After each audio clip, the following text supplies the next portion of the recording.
Experiment रे आम देखा फिनोल्फथालीन किपरि भाबे अम्ल और क्षारकर गोटे सूचक अटे। प्रथम आम दुईटी बिकर नवा, दुईटी बिकर किछि पानी नवा।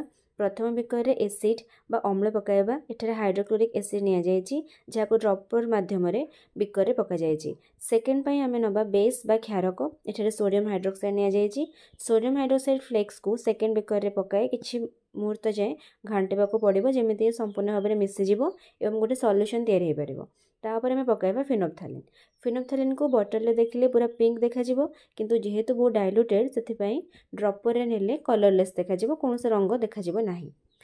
फास्ट आम याको पकाइबा प्रथम बिकर जो आम एसिड नेजे एवं देखा कि कौनसी रंग परिवर्तन हेउ नाही।